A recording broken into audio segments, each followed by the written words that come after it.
I'm Tim Loudon. I'm the program manager for the digital analytics program. And our webinar today is going to be presented by my colleague, the inimitable Freddie Blicker. And I think I'll just pass it right off to you, Freddie, and you can get going. All right, thanks, Tim. So I'm really excited to be here to present to everyone on the webinar today. This is definitely not a DAP 101 webinar. So for any folks who are brand new to this, apologies. We're going to be getting into the weeds and talking about a lot of more advanced concepts and reports. So the reason that we are doing this is because we've gotten a lot of feedback from folks who know how to use Google Analytics, but they're really interested in how do you take that to the next level, right? How do you use data to conduct analysis and then finally make decisions? And that's what we're hoping to enlighten you with today. So where are we today? From the DAP team's perspective, we support 2,400 users across 4,500 plus websites. DAP has a lot of data.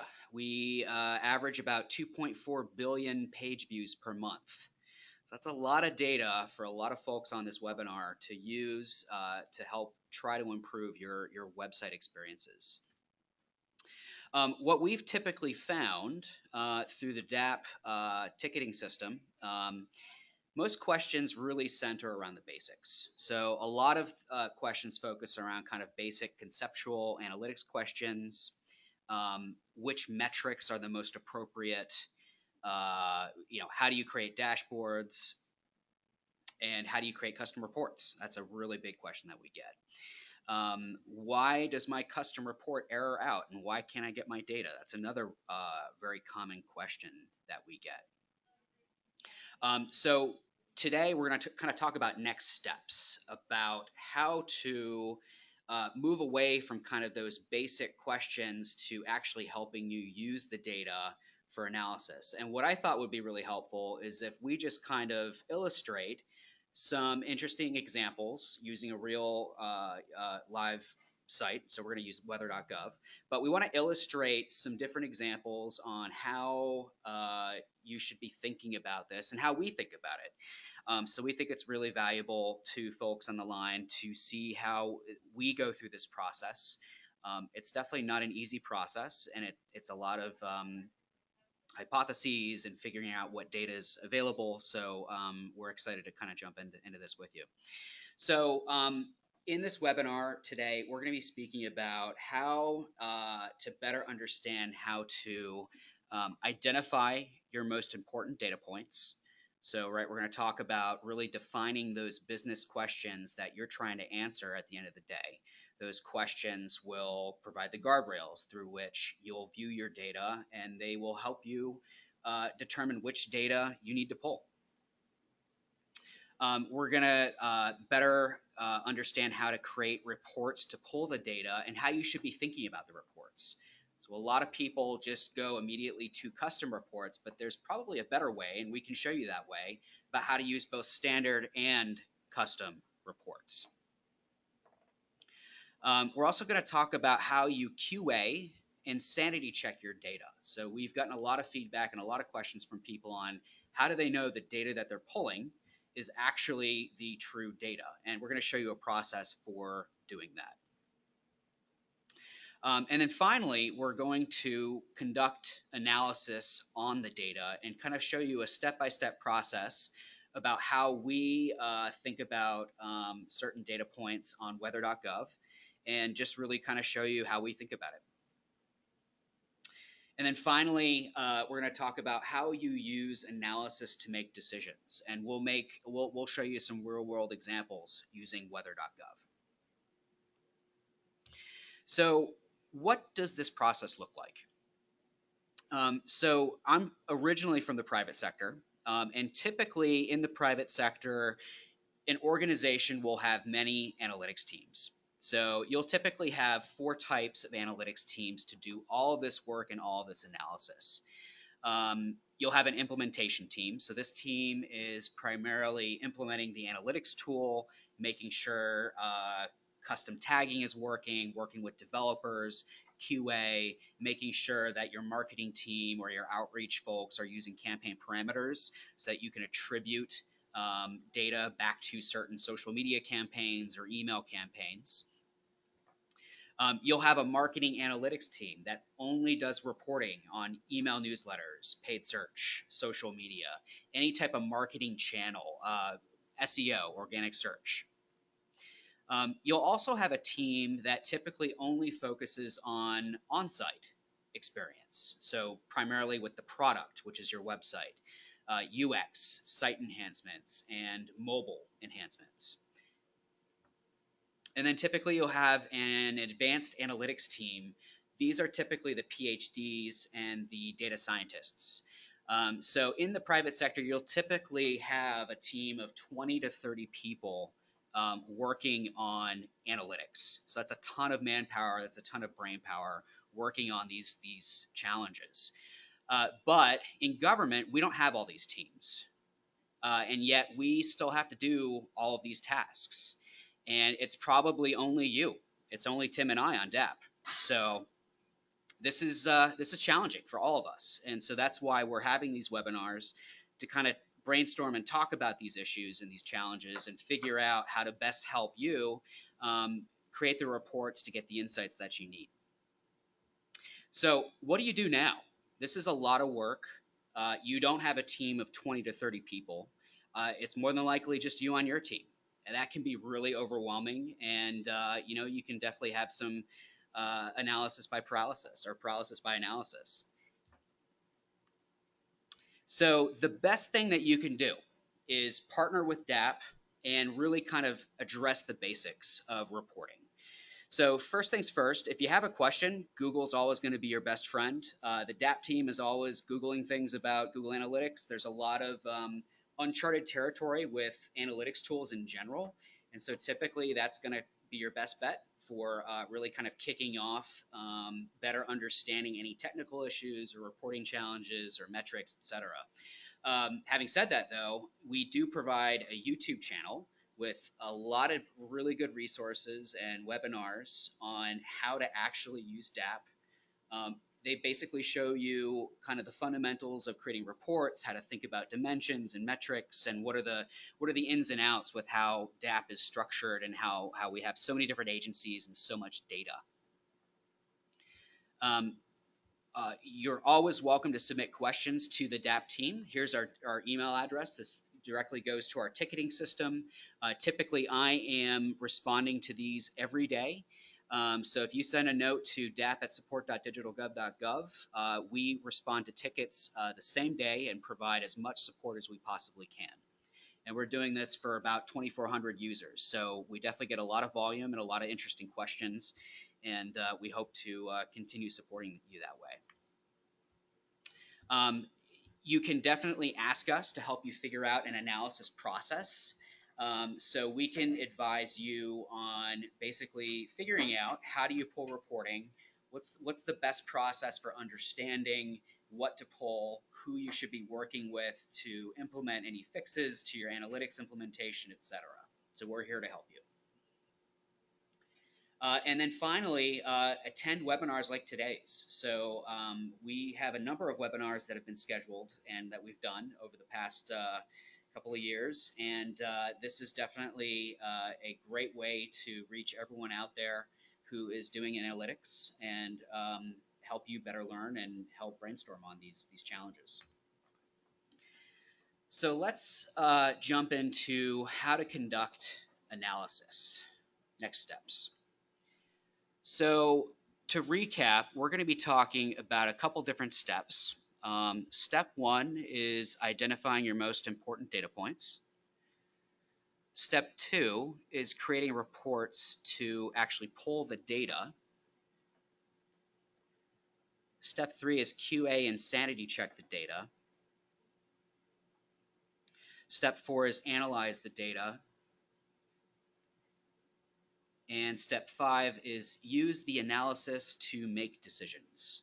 So I think a lot of us have done a pretty good job on steps 1 through 2, but I think a lot of us could also improve on steps 3 through 5. And I think that most folks are not at the step 5 level yet, and that's why we want to discuss this today. So let's jump into step 1. Um, Identifying your most important data points. So how do I do this? Well, first we advise you don't log into Google Analytics. What you really need to do, and what is more important than anything else, is really know the questions that you're trying to answer. That is going to direct the experience and the types of data that you're looking for from Google Analytics.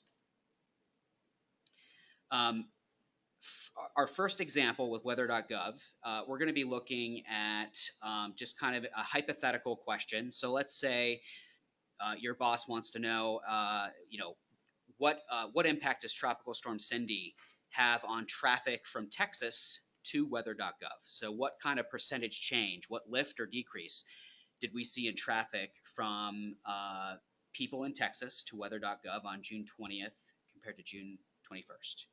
So that's kind of be the first example that we're going to slowly kind of chip away at as we kind of go through these steps. And then we'll have a longer, more complicated example towards the end. Before we jump into that, I want to take a moment and just kind of plug. I always like to say, don't take an untethered spacewalk. You need to define your business questions. That is your first thing that you absolutely have to do before you go into Google Analytics. So why this is important. By defining your business questions, you are able to find the exact metrics that you need to answer that question. In doing so, you avoid paralysis by analysis. You avoid a situation where you go into Google Analytics and you have a buffet of metrics and you don't know what to choose. That can always be frustrating. You know exactly what data to pull in Google Analytics. You keep your sanity because you already have direction. You know exactly where to go. You know what data you need to pull. And you're better able to manage up and kind of manage the expectations with your leadership team. By having those questions defined, you're putting guardrails and boundaries around the types of analysis that you're going to do. So this is really important to find your questions up front. So let's jump into step 2. So creating reports to pull the data. So in step 2, you're going to create reports that answer the exact question that you set up from step 1. We recommend, before going into custom reports, jump into Google Analytics standard reports first and play around with the pre-populated views of data there. That's kind of your holy grail in a sense, to just get the kind of the pulse of data. You may run into some issues there, but that's why custom reports exist. But at least you can start to figure out what types of fields and what types of values you need to input into the custom reports. So that's why it's really important to start with Google Analytics standard reports first. Being familiar with the standard reports will make it easier to create custom reports. I can't stress this enough. If you're trying to create a custom report, for example, using events, and you don't know what that event value is, you won't be able to create a custom report. So the easiest way to find that event value is to go into the standard reports and then look at the events report, and then you can see what actual data is available. You can copy and paste that value into your custom report, and then you'll be able to get your data that much faster. So report examples. We're going to do a little bit of analysis and reporting on that first kind of initial hypothetical question. If you're working at weather.gov and your boss asks you, what does the traffic from Texas to weather.gov look like in light of the tropical storm that's coming? There's a couple different ways that you can approach actually figuring out how to answer that question. So first off, I know that my boss wants to know that, hey, they want to see traffic from Texas. So I know that there's going to be a geolocation component to the data that I want to pull. I know that he wants to see traffic, so that's going to be sessions. And I know that he wants to see sessions going to weather.gov, not any other sites. So I'm going to jump around into some reports that I've pre-populated here to kind of show you how I think about I actually need to pull this data. So the first thing I'm going to do is I'm going to go to standard reports, and I'm going to go to audience. And if you have your Google Analytics open here during the webinar, you can go to the Department of Commerce profile and walk along with us. You're going to go to standard reports, audience, geo, and location. So you see here on my screen, I'm in the DOC agency profile. I already have pre-populated under audience and under geo the location report.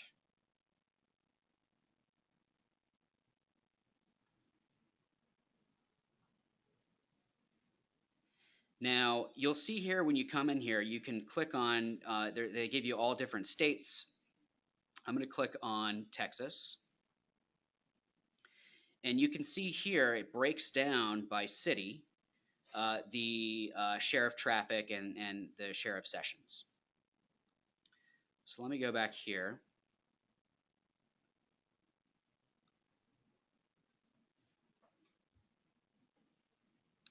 So I can see here that I've got about 100,874 sessions for Texas. And let me show you how I did that.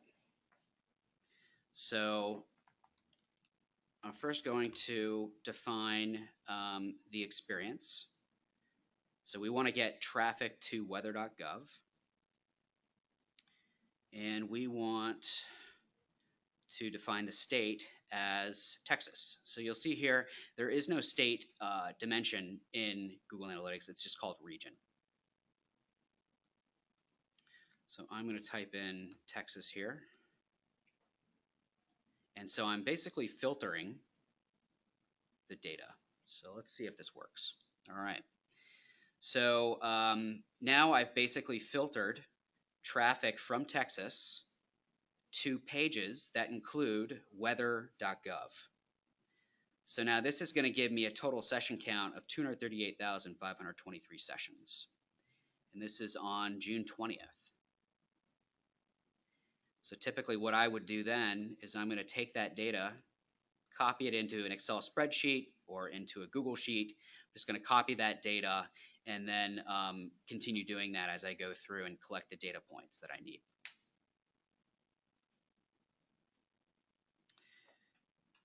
Okay, so the next report I want to show you is pulling the same data in a custom report.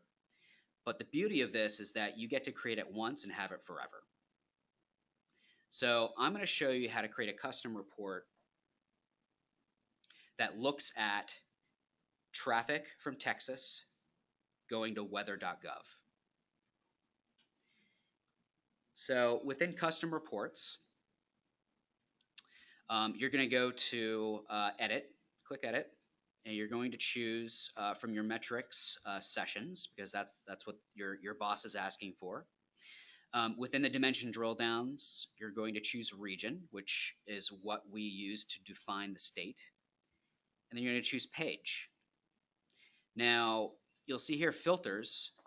We have to have these so that we can define the experience, the type of data that we get from the custom report. So again, I'm going to do the exact same thing I just did in the standard report, but it's in a custom report. So region is going to be Texas. In the page, I'm going to do regex weather.gov. So regex is just some essentially coding that helps sift through different strings of text to basically limit the data that gets returned by whatever value you put in here. So for example, if we were in the in the Veterans Administration profile, we would probably do va.gov or another domain that is related to the Veterans Administration. So then I'm going to hit save, and then I'm going to load it. And the beauty of this is it gives me exactly the data that my boss was asking for. And you'll notice here it matches up exactly, 238,523 sessions. And so what you can do now, and what I recommend you do, is always use standard reports, pull the data. So we have 238,523 sessions, and then pull the same data in a custom report And that gives you the ability to kind of do a sanity check there as well. So as you can see here, I've entered in for June 20th for sessions from Texas going to weather.gov. I've got 238,523 for both my standard and custom reports. If I do that on the 21st as well, because remember my boss wanted to know what the percentage increase or decrease is, I could do the exact same thing. I just flip the dates here. So I just choose June 21st. And these are the amounts that I get for sessions, and those line up exactly as well. So that is how I would think of actually creating the reports to pull the data to answer this specific question. So let's talk a little bit about QAing your data and sanity checking your data. So I mentioned before that you want to compare the data sets. Now, this won't really be applicable too often in Google Analytics because Google Analytics is a pretty good tool, and what you see in your standard reporting and your custom reporting will more than likely add up. But what's really good about this is this is a good indication if you're pulling this amount of data in standard reports, and then you go into your custom report and you pull half of that, then you kind of know, hey, there's a discrepancy here. There's a 50% variance between these two data sets. So then you know to actually go back into your custom report, edit it, move around some of the dimensions. Perhaps you made a mistake. You know that you need to go back in and actually modify your report. So it's always really important to QA and sanity check your data and to actually get the data out of Google Analytics and into a Google Sheet or an Excel spreadsheet, depending on what type of tool you're allowed to use at your agency. So standard reports and custom reports, for the most part, will match up in Google Analytics. Typically, in larger organizations where they have data warehouses with Hadoop servers and Tableau and all these disparate data sources, you'll typically run into issues where there are variances between the data. And by variance, I simply mean difference. So there is a concept in analytics called the 10% rule of thumb. And typically, what this means is if you see a 10% or less variance in a comparison of two data sets, then it is okay to use this data. Typically, you don't have to worry about this with DAP so much, so not to worry about this. It's more for kind of like more advanced, data scientists looking at various data sources. I did include a link in here to a Google Sheet that has the formulas pre-populated so that you can compare the different data sets, and I've also included the data sheet here where I'm showing you the comparison in the data. So you're more than welcome to use that. Just to jump in here for a sec, Freddie, one thing that I wanted to mention regarding the 10% rule of thumb, you're definitely right that I think since Google Analytics should be drawing from the same data sets from the standard reports and the custom reports, you should always see the same numbers. But one thing we definitely need to watch out for is sampling. And so if you end up seeing that on the top you're getting a heavy sample, you want to make sure that you download an unsampled report to make sure that you're representing the data correctly. That's a great point. Thank you. So let's jump into step 4. So analyzing the data. So I know a lot of us do this.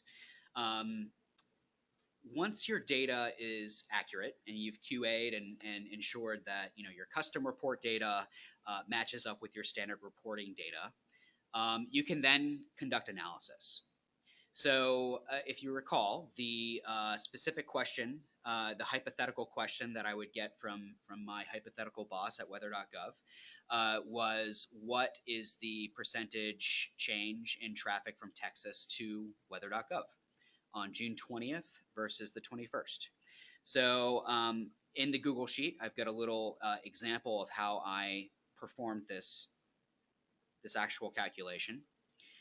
So on here, you'll see I'm doing a percentage change in traffic, and I'm simply taking the new value minus the previous value and dividing by the previous value. And this gives you the percentage change. So we see here that from June 20th to the 21st, weather.gov traffic actually spiked 19%. This is a really useful way of looking at traffic trends rather than reporting in absolute numbers.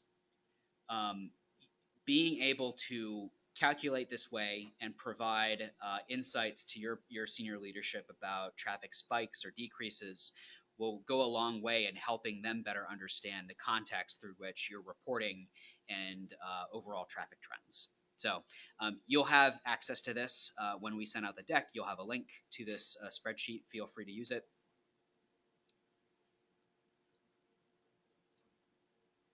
Okay. So step 5 is using analysis to make decisions. So what we really want to accomplish in this part of the webcast is to talk about how can you present something to a stakeholder who asks you a question, and then how can we do longer analysis to achieve goals and actually make decisions, start making decisions using the data that you glean from your reports. So as we go through this step 5, we're going to be using a more in-depth, a more challenging weather.gov example, and just basically show you kind of real world, kind of how Tim and I think about things and how we try to investigate different questions that we get through the DAP support email address, and how we try to help advise other folks who are trying to pull data and understand what it all means. So we want to definitely impart this knowledge and kind of this experience to you so that you can kind of see how you might take some of these tips and how we do it back to your team or back into your workflow. So let's jump into it. So I want to point out that the top downloaded PDF on weather.gov is this PDF. So it's called sitreport1.pdf. I'm going to show you the way that I actually pulled that report. So this is the PDF on weather.gov. Now, in my reporting, I'm going to be looking at a full month's worth of data. So for May, I want to look at data for May. You'll notice here that this report is from June 22nd, so that's today. So what this means is that this is a dynamic PDF file that's constantly refreshed every day. And this specific file is looking at Springfield, Missouri. So we're really interested, because this is the top PDF, what is driving that traffic to that PDF? What is driving these downloads? So in May, this PDF had 4,631 downloads. So that got us really interested. Well, why is that such a downloaded report? What's causing that? So if we were on the weather.gov analytics team, one hypothetical question we'd be trying to answer is, what marketing channels are driving the most downloads of this PDF? Is it organic search on Google? Is it social media? Is it an email newsletter? You know, what exactly is having such influence on this PDF being downloaded? So we're gonna walk through that.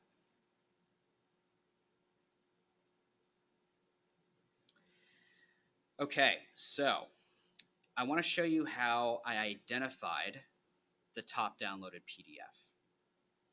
So you're going to want to go to, in your standard reports and analytics, you're going to want to go to behavior, top events, event label, and then filter by weather.gov. And I'll show you how I did that. So when I log into DAP, I'm in the DOC agency profile. I'm going to go down to behavior. I'm going to go to top events. And then I'm going to filter the report. So the out-of-the-box reports provide this advanced filtering function. So what you do is you click on Edit. Now, because there are so many different domains in the DOC agency profile, I want to define the experience through which I view this data. And how you do that is you simply choose Include Page Containing weather.gov. And then you click Apply. Now, I already have this preloaded here. So you can see SIT report 1.pdf is the top downloaded report with 4,631 downloads. So that's how I identified the top PDF download. It's always going to be through events. DAP automatically tracks any PDF downloads through events. So seeing that metric got me wondering what is going on, what's driving that traffic. So in my mind, as an analyst, when I'm thinking about what's driving that traffic, I immediately think of all the top level channels that our users would come in through to weather.gov. So that could be direct, where a user types in weather.gov in their browser. That could be organic search from Google, Bing, Yahoo. That could be paid search, email newsletters, social media, Twitter, Facebook.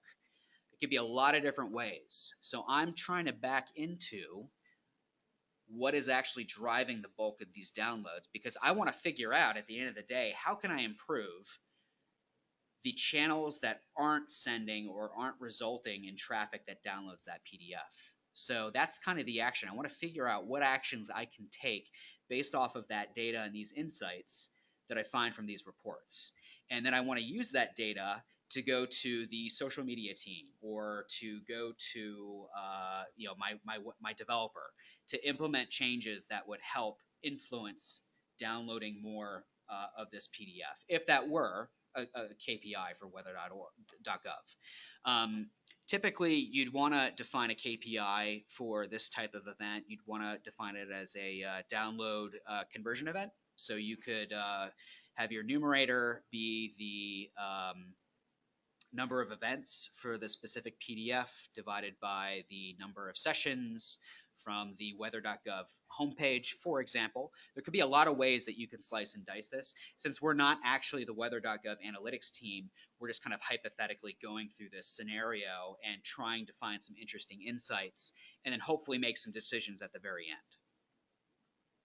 So when I step back and look and ask myself, what high-level trends do I see in various channels responsible for driving the download of this specific PDF file? I'm going to show you how to do that. So first, I'm going to go into Google Analytics Standard Reporting.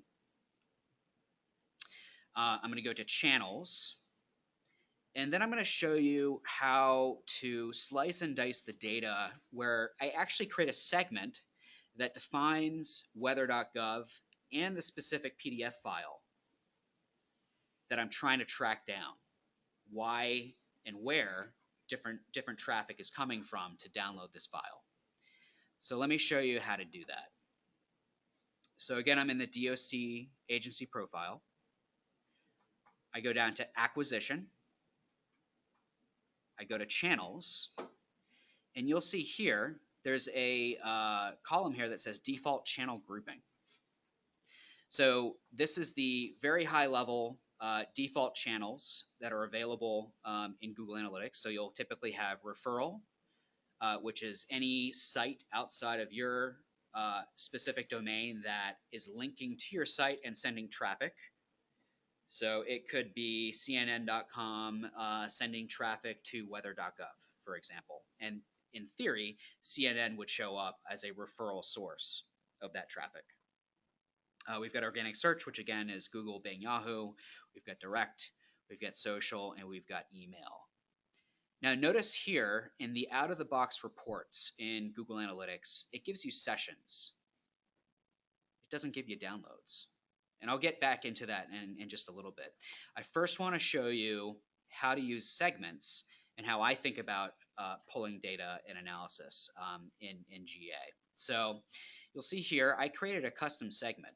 And the reason why is because in the DOC profile, you have all websites showing up, all data showing up in these channel groupings. So I want to really pinpoint the exact kind of action that my users have taken so that I can see their experience. So I'm going to go to edit this segment. And you can do this on your end too. You can create any type of segment you want, and I'm happy to share this segment too after the webcast. But basically, what I've done is I've gone to conditions, and I've chosen page contains weather.gov, so that defines the experience in which I'm trying to find the data. And then I've actually defined another filter with event label. So event label contains the file name of PDF files that are downloaded. Now, the whole purpose of this exercise is to figure out what channels are driving traffic to the SIT report 1.pdf file. What does that traffic look like, right? So that's why I'm segmenting the traffic to help define the type of data that I want to see. So now that I've gone through that, I'm going to show you what type of data we have here. So you'll see here there's sessions. There aren't any total events. Total events is what you would use as a proxy for downloads. So in this context, total events equals downloads. But Google Analytics reports out of the box don't give us that data. They only give us sessions. Now, this can give you kind of an eyeball kind of gut check on what are the most important channels here, which is great. But I want more specific data. So this does not do it for me. This does not give me the exact data that I'm looking for. So I'm going to take this a step deeper. I'm going to go into custom reporting. So we're going to basically create a custom report to get the specific downloads by marketing channel. And let me show you how to do that. So I'm going to go into, obviously, customization, custom reports. I have set up this custom report before this webcast, so I'm just going to show you by editing it. We're happy to share these custom reports too, if that would be helpful. So the question that I'm trying to answer is what overall channels are driving traffic to this specific PDF. So I'm going to choose total events for the metric. And then I'm going to choose a couple different dimension drill downs. I'm going to choose default channel grouping. And as you see here, back on this report, this is what this is called, default channel grouping. And I also want to point out that this is a great use for, and a great reason for using standard reports first before jumping into custom reports, because standard reports, I can easily use this as a reference point to say, okay, in my custom report, I want to see all of these channels. So I know I now need to pull in default channel grouping. And that is exactly what I'm doing here. I'm pulling in the custom report, default channel grouping. Now I'm interested in also seeing a couple different things. I'll get into full refer in just a bit, but I'm also pulling in event label. So remember in the standard report in my segment, I defined event label as the PDF file name. And then I want to pull in page. Now, I also still need to do filters like I've done in every other report. So I'm including event label, exact matches, the file name, so the SIT report 1.pdf, and then I'm defining the experience through page regex weather.gov, and then I'm clicking save. Just to jump in while this is loading, Freddie, Yep. Some of you with a keen eye, if you're pretty familiar with DAP, you may have noticed that in the event label that Freddie put in, he had to include https://www. That's another great reason why looking at standard reports first will help you understand the quirks of how to make custom reports work. So in DAP, if you're looking at any normal page, we actually filter out the www and you don't include the protocol, HTTP or HTTPS. But the way that events are recorded in DAP, if you were to go through the standard reports and go from event category, event action, event label, and you saw some event labels of PDF downloads, you'd see that that actual recording takes the entire URL, including the protocol and the www. So you need to replicate that in your custom report, which you may not have seen had you not at least kind of gotten familiar in the standard reports. Yep, great point. So now that I've pulled the custom report, this is the data that we see. We now have a specific report that looks at total downloads of this specific PDF by channel. And this will help us understand, okay, of these channels, which is most important for driving traffic to weather.gov's most important download or most downloaded file. So obviously referral, which is any type of site that links to weather.gov and sends traffic there, that clearly is responsible for about 3,200 downloads. Organic search is number 2. Direct is just going directly to the site. And there's also social. There's one email, but not so much with email. Social is pretty interesting and compelling. So we'll look into that in a bit. So one thing that I want to show you how to do, a little trick, when you're trying to figure out what sites are actually sending traffic to this specific PDF. You can edit a custom report and add the full referrer as a dimension to see URLs of sites that are actually sending traffic. So let me do a couple examples for you. Over here. Okay. So I've got this already filled out, and I'm just going to edit the report to show you how I set this up. So I am pulling in the same report that I did previously, but I'm adding in full referrer and I'm adding in campaign. Full referrer will let me see the URLs sending traffic to weather.gov, and campaign will let me know if there's any campaign parameter tracking for any type of marketing campaigns. And so ultimately what I'm trying to do is further identify what specific campaigns or parts of marketing channels are really driving the traffic, because I want to figure out what's working and what's not working. Okay, so let's dig into these couple channels and kind of go through that. So the first section is referrals.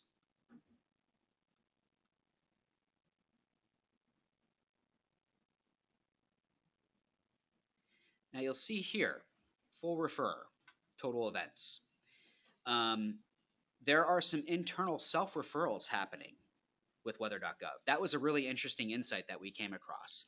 Typically, you would not want to see any type of self-referring traffic because that is traffic that ultimately came from another website outside of weather.gov, but somehow something technical removed the full referrer and made it look like it was referred from inside weather.gov. If you see something like this, that can be challenging, and that's not a good sign. What is most notable here is that, in theory, weather.gov/SGF was responsible for 877 downloads. But there's probably another website out there that should be appearing here in place of this that is responsible for those 877 downloads. So if I were on the analytics team at weather.gov, I'd be thinking, okay, I want to fix these self-referring issues, and I'd want to find out what that other site is. So looking at the full referrer in this context can really help you identify not only technical issues internally on the website, but also outside websites that are responsible for specific downloads of that PDF. So you'll see here that NOAA.gov obviously was responsible for 89 downloads of the specific PDF, and there's a bunch of others. There's Google Android quick search box, and it goes on. There's like 267 of them. For what it's worth, the second row there, forecast.weather.gov, that's actually an expected action because the way that DAP tracks referrals and session breaks is that any specific domain is separate from subdomains. So you want to know, in many cases, the folks would want to know if forecast.weather.gov is leading visits to weather.gov/SGF so that they actually download that. What was interesting to us was the number 1 row, and we did a little bit of analysis on that already. Yep. Yeah, so we'll jump into some actions at the very end. So let's jump into the next channel, which is organic search. So if you click into here, you'll see the full referrer. And you'll see that obviously Google, Bing, Yahoo, Ask were the search engines responsible for users finding the weather.gov site and then downloading the PDF. So obviously Google responsible for 81% of these PDF downloads in May. What this says to me is that focusing on good SEO best practices is really important for continuing to capture search demand on organic search engines. Let me go into a couple other items. So direct is that's just direct, so we don't really need to go into there. But what's interesting to me is the social aspect of this. Now remember, we're pulling in full refer and we're pulling in campaign parameter codes. So you'll notice here the mobile version of Facebook.com actually drove 54 downloads of that SIT report 1 in the month of May.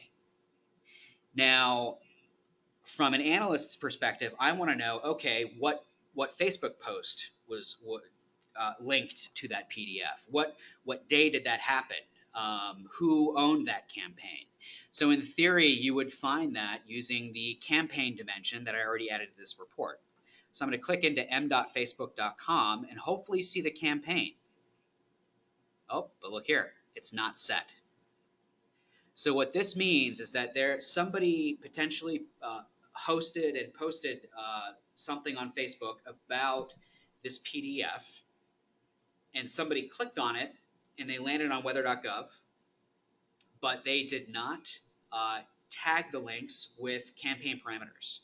And as I'm sure many of you on this webcast are familiar, you're familiar with campaign parameters. We've done a lot of training on this particular aspect. This is basically the UTM source, the campaign, etc., and the medium. So if you don't have this defined, it makes it really difficult to figure out what social media campaigns on Facebook are responsible for driving this traffic. So as an analyst, I would hope to see campaign parameters in this specific report. So we've done a lot of digging into this weather.gov data around this specific SIT report1.pdf file. We've seen the channels that are responsible for the downloads. And I think from here we can advise on taking a couple different actions. First action is from an analytics perspective. We would advise whoever does social media at weather.gov to use campaign tracking parameters to tag any links posted on social media.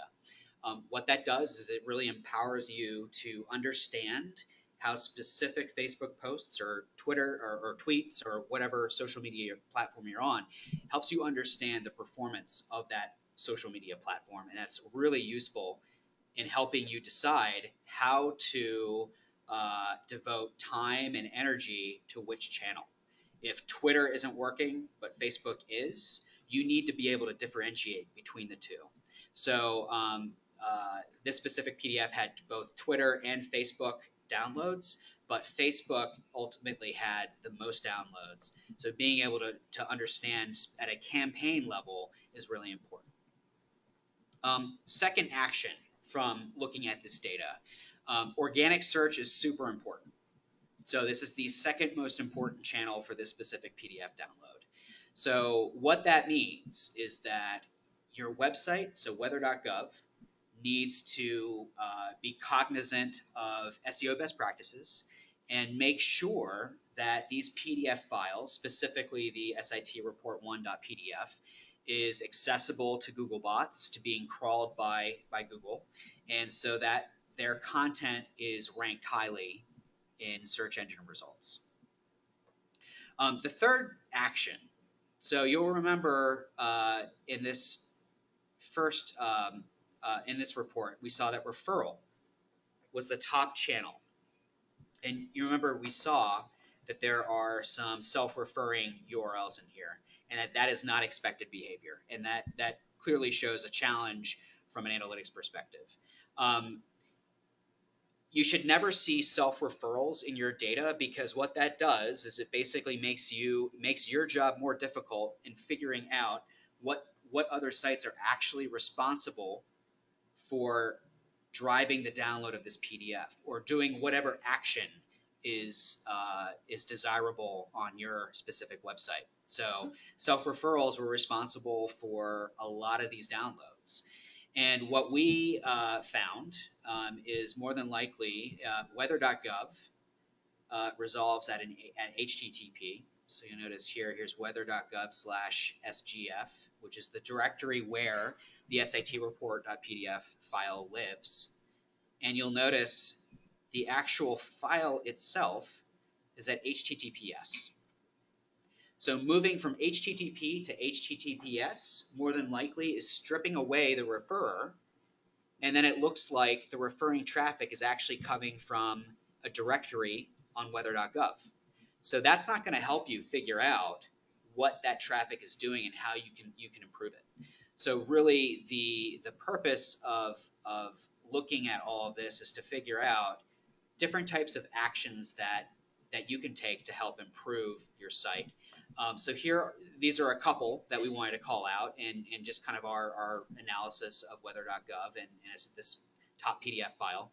So we're definitely going to be reaching out and proactively help weather.gov fix the self-referring issue, because we want to make sure that they have the best and quality data that they can have.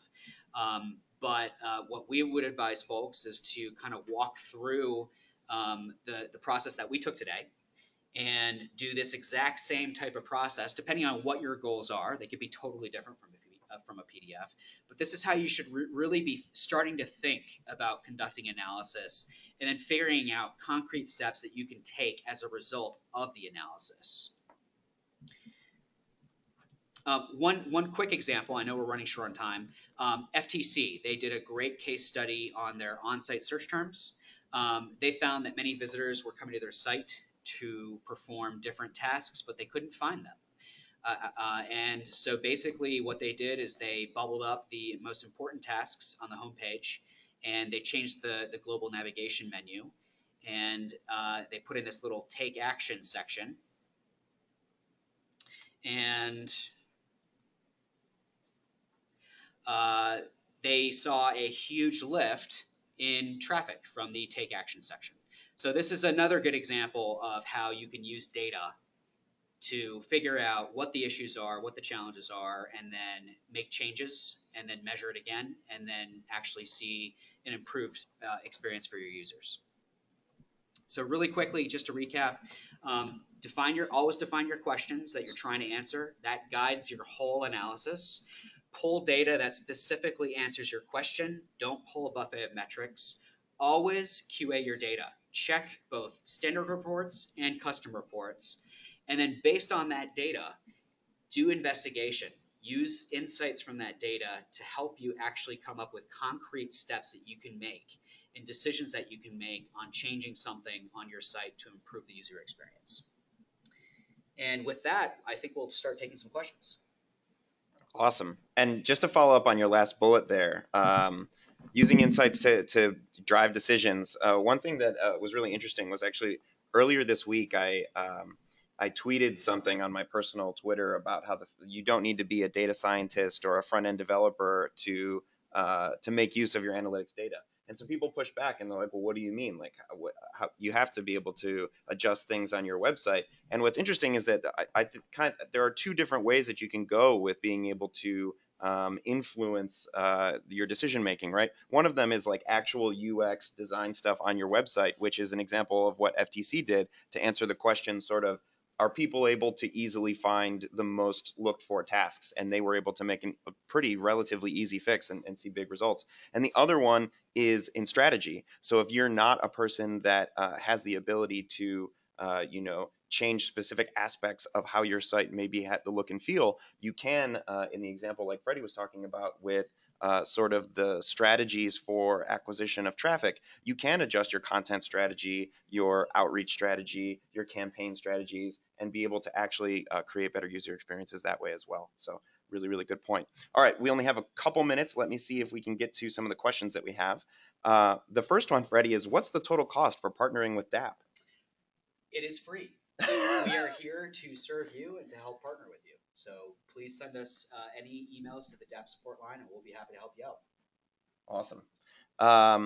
We have a few people that wrote in here talking about the self-referral thing and potentially the secure versus unsecure protocols. I think we should probably just clarify. When looking at this example, that was one possible potential explanation that we'll be researching. We don't know for sure yet if that's what was causing it, but it seems like a few other people have been experiencing it. So we'll hope to be able to follow up with everyone and find out if that's actually the reason. Another question, Freddie. What is the difference between DAP Analytics and normal Google Analytics? So normal Google Analytics. So typically, it's very common for various agencies to have their own implementation of Google Analytics, so their own special Google Analytics account that only has their agency data. And then there is the DAP Google Analytics account. So that has government-wide, it's an unprecedented view of government-wide data.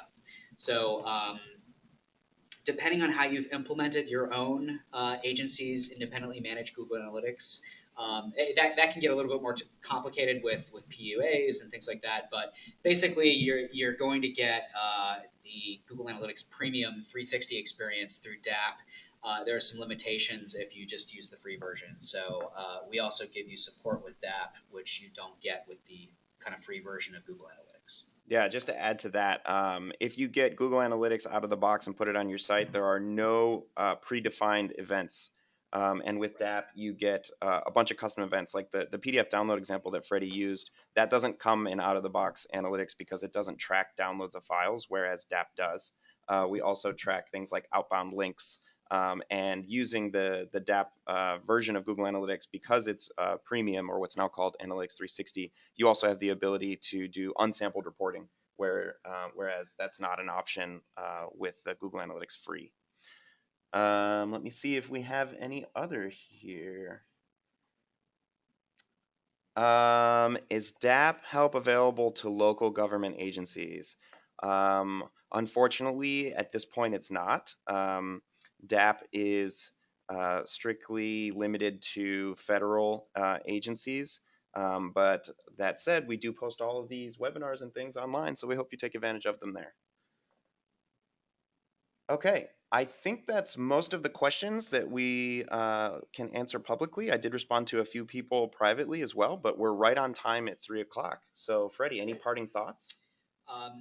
Well, I know this is complicated material, so definitely please feel free to reach out. We're here to support you and to help guide you, and we're happy to help you in any way that we can. Awesome. Well, thanks everyone for joining us today. We hope you have a great rest of the week and weekend, and we hope to see you back on our next webinar.